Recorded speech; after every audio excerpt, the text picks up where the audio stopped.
going on YouTube? Burlington Northern HO fan here, and today we're going to be doing a video on a locomotive. We're going to try to repair a locomotive that I'm very scared of, but not really. I've never done a locomotive like this before. This is a regular Santa Fe -9. It's a blue box, and this is a special one because it has a decoder in it, but it doesn't run right. It's got some electrical issues. So what we're going to do is I'm going to take this thing to the track. I'll show you what it's doing, and I'm going to try to fix it. No promises, no guarantees here. This will be the first time I've ever worked on one of these locomotives that has a DCC decoder in it. But here we go. All right, so we've got here on the track. Right now, I've got my 7000 over there on the track as well. This is a DC locomotive that's not powered. Well, it's powered, but it's not sitting on the track, just to do it for show. I've got this locomotive on the track. The end of the train's over there somewhere. I'm just gonna try to see if I can show you what it's doing in the corners. So let's put it in here. Should be a number 61, I believe, because it's only a 2-digit decoder. Okay.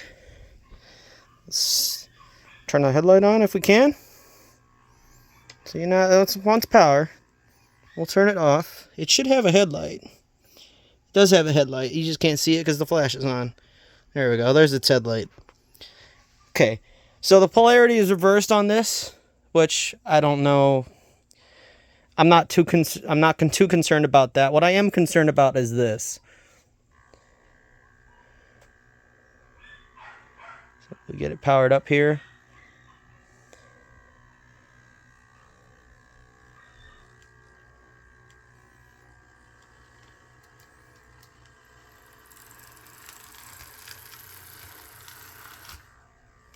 Looks like I don't have it railed on the track properly. That would help.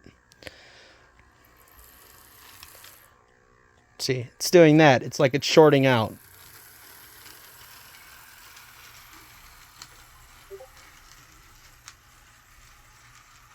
That's at slow speed. See, it's shorted out. So I want to try to figure out why it's shorting out, and I'm going to try to fix it. But no guarantees. Let's see what we can do. Okay, we've got the thing on the bench here. Let's see if we can get this thing apart. Alright.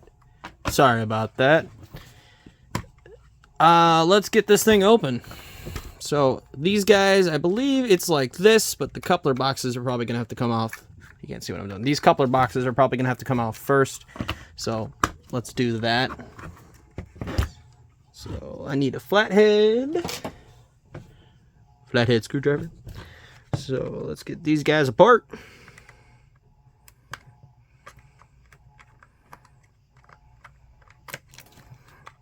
And if all else fails and this decoder is, causing issues, I may convert this locomotive back to DC power if I can. But I have a feeling it may have something to do with it shorting out on something really stupid. So we'll see. Because I don't think this has a big issue, but we won't know until we take it apart. So, get that little guy out of there. We'll get that guy out of there. I bought this locomotive on eBay a long time ago. I probably spent way too much on it. So, but it is a runner, which is good at least. So if we just do a little bit of that, and there we go. It'll come right apart. Okay, so here we have our decoder right here, our Digitrax. This is the DH121. We've got part of it snipped off here, and it's not held onto anything up here, which is interesting because sometimes people will make a little bracket here that will hold this up, which will be pretty decent for it. If anything, maybe it's shorting out here.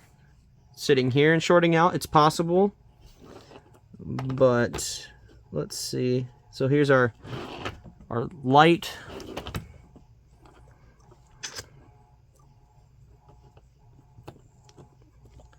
Our commutator is pretty dirty, so if I take my fiberglass pencil here, I might be able to just clean that up a bit. That might be A little more nice.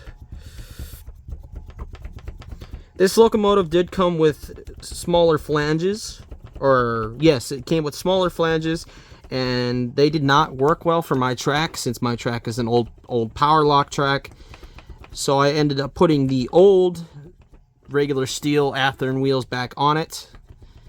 I don't think those are the cause of the issue. I really don't, because they shouldn't be that much of an issue. But just clean this commutator. I still need to get some little toothpicks or something in there to clean out those lines.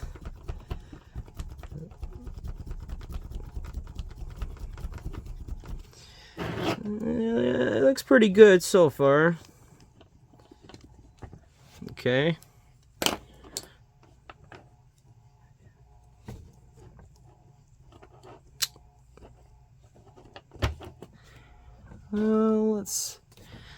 My only assumption is that it's possibly shorting out up here and it's touching here. For right now, I mean, it could be down here on the motor, but let's take this over to the track and let's run it without the shell on it and see what happens. Okay, so if we look at it now, I'm going to force it to go into the siding here.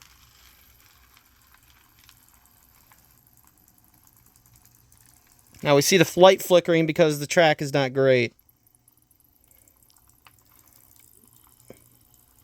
These switches aren't the best. But it is moving. See, the power is slowing down because the track isn't great, but it is moving slowly. And it's not shorting out.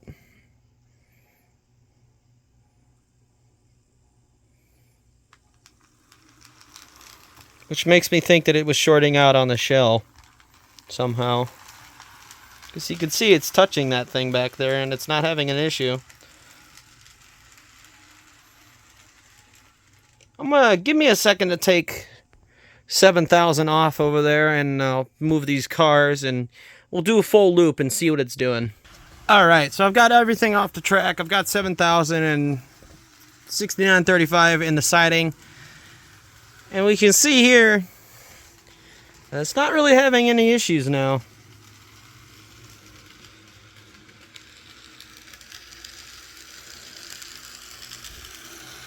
So, my consensus so far is that it is possibly shorting out on the shell somewhere. So we'll have to figure out some way to get the shell on and let it not short out on the shell.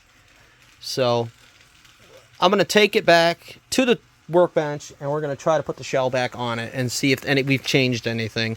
We really didn't do anything to it, but I think we found our problem. But I could be wrong. It's trial and error, so let's try it. Okay, we're back on the workbench here. If we look at our shell, let me move the couplers out of the way here. If we look at our shell, what do we have here that it could short out on? Really nothing. So that makes me think that it is possibly what's happening is it's getting crushed. The wires are getting crushed down onto the body, or something like this is getting something is causing that to happen. So if we take it and we somehow, if we take the decoder and we somehow hide it, maybe put it up in here.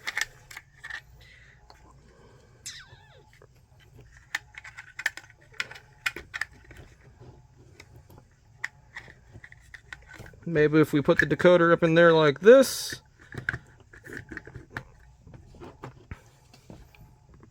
It didn't really change anything. But trial and error, I want to see if this changed anything. I'm going to take it back to the track and I'll let you guys know if it changed. Okay, so we still have an issue in the tighter radiuses. So let's take it back out. Ah, that could be the issue. Well, maybe. I don't know.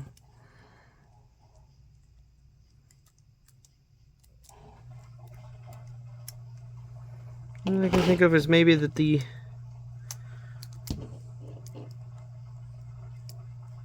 this metal piece is touching the frame. That doesn't look like that could be the issue, though.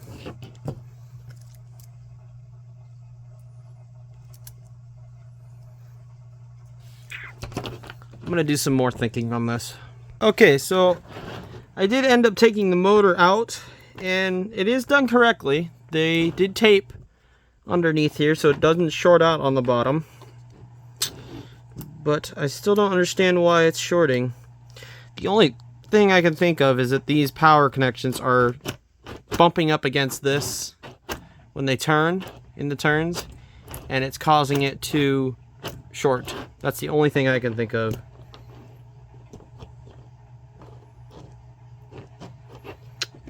So what I'm gonna do to prevent that, what I've got to do now is get that rubber mount out to put the motor back in, but I'll do that real quick off camera. Okay, so I think I may have found the issue.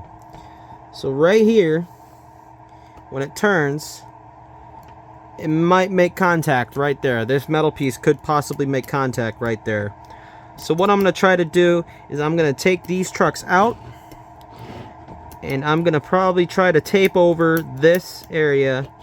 That way it does not contact this chassis, because this is the negative side of the circuit, and that's positive. And if those two touch, that's a short circuit. That's my only idea right now that I'm thinking that could possibly be the issue when it turns. So we're going to go with that. In order to do that, we need to take these worm gears off.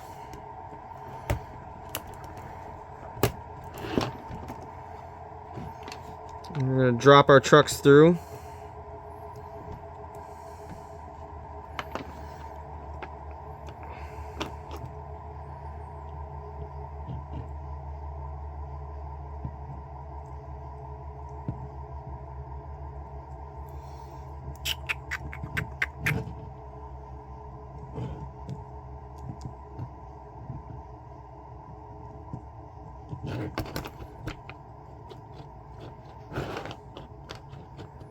You know, now that I think about it, I'm completely wrong. That wouldn't be the issue, would it?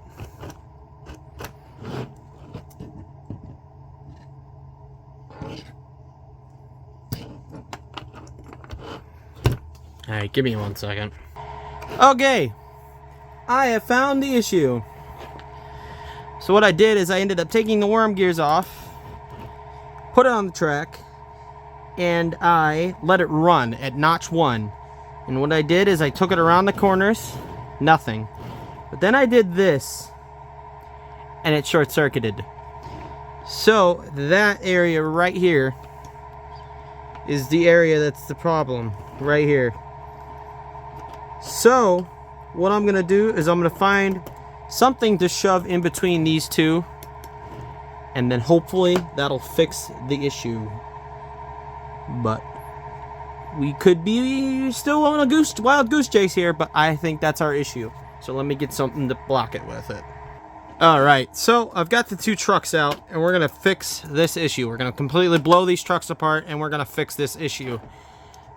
Whoever made this and put this together was a very smart person, because what they did is they, instead of just soldering the wires to the connection on the truck, they put these are female connectors into solder the female connectors on it and put it onto the wires. That is the smartest thing I think I've ever seen with one of these. I've only seen a couple, but still I think that's probably one of the smartest things I've seen. So that's pretty cool. Anyway, let's get to taking these trucks apart. You guys have seen me do this multiple times. It's the same thing for all these blue boxes. You take the two, you take these two out, take that off, and then it should all come apart. So let's do that real quick. Alright, we've got our first truck ready to come apart. We'll take our wheel sets out here.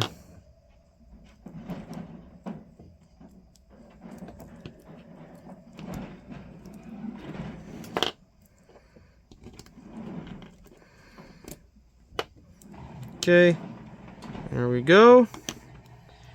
Came apart. Look at that. Oiled and greased. That's beautiful. So what I'm going to do is I'm going to get some tape. And we're going to tape this whole section here. And then we'll be good with it. And we've got a broken one here on the other side, which is great. But it'll still clip on, which is just fine. And if anything, I've got 6-axle truck Atheran covers I can use to replace it if I need be.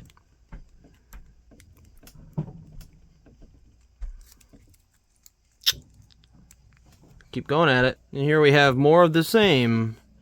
Oiled and greased. Very nice. So what we're going to do is we're going to take our 2 trucks here, cover these up with tape, and then our problem should be fixed, hopefully. Let me go grab some electrical tape. Alright, here we have our roll of electrical tape. Let's get the taping. Alright, took me a while. I taped it. It's all good together. Just tested it on the track. It works. I have no shorts from these anymore. So let's get these worm gears back together. And we'll get her all back together here and see if we can pull a contest.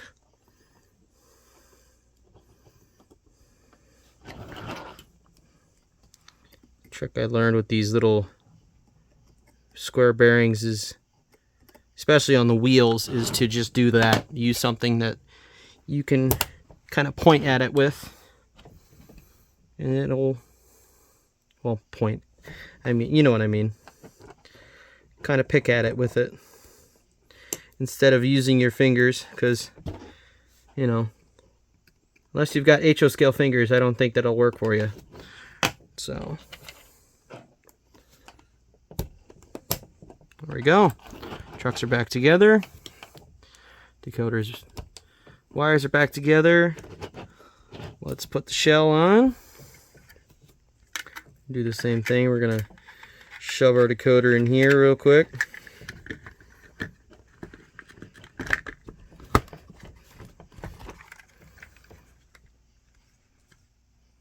Got a wire hanging out there. We don't want that. We want this to be nice and civil.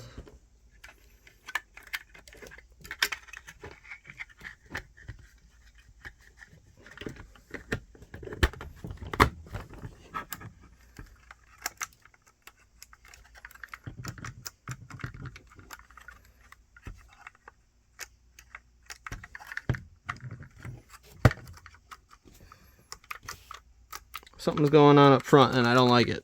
Let's take it back off again.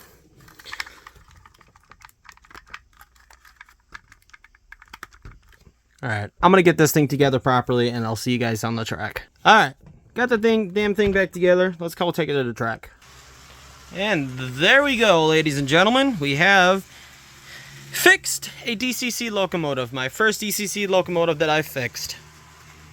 I'm pretty happy about that. I'm glad I was able to figure out what the issue was. I'm not a complete expert when it comes to these things. Sorry about that, I had a sneeze. But we got it done. I'm happy with it. And now I've got a working DCC locomotive. I was very, very worried about trying to open this locomotive up and make it work. But I'm happy that I did, because now I have a working Santa Fe -9. So it'll go great with my BNSF -9. So I'm very happy about that. Let's get the couplers back on this thing and let's get some rolling stock with it. Alright, so couplers go on the same way they came off. So we'll just fix their handrails here because they got bent somehow. We're going to flip the guy over. I definitely need to get one of those foam things that allows the locomotive to sit like this and know that none of the details get broken. I definitely need to invest in one of those. But let's get the couplers back on here. So they're just going to come in here like this. I put that one in upside down. They're going to come in here like this.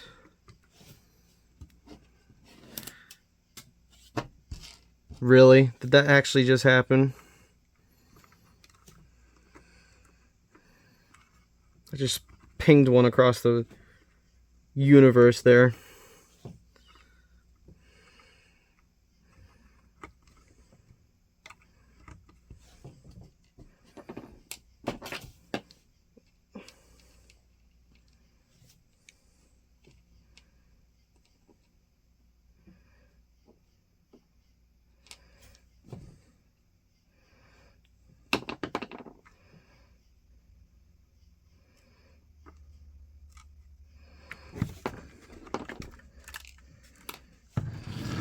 I'm going to do this off camera, but you get the gist. Alright, I was able to find the one that I pinged across the world, and we got it back together. Let's get it on the track and pull some rolling stock. Alright, we've got her on the track here with a pretty big consist. Let's see what she does.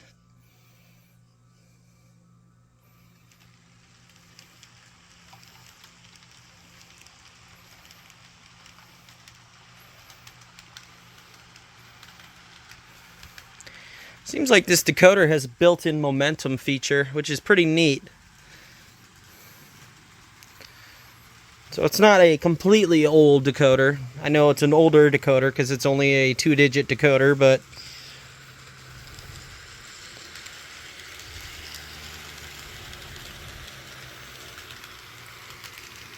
I'm pretty happy with that, man.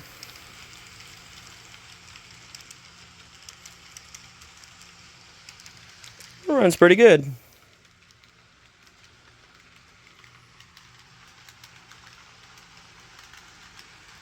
Give it a little bit more speed here.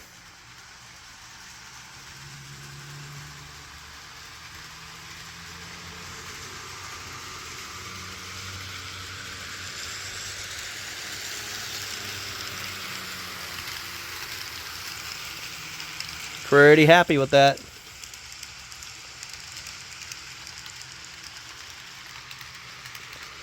Let's go and try for our slow speed here. So that's notch 2.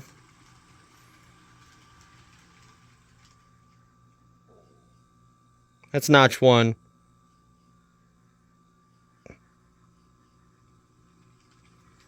So it looks like in between notch 1 and 2 is our limit there.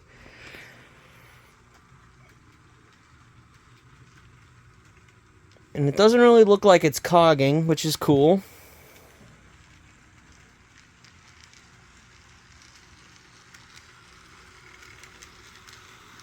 Yes, I'm very happy with this locomotive.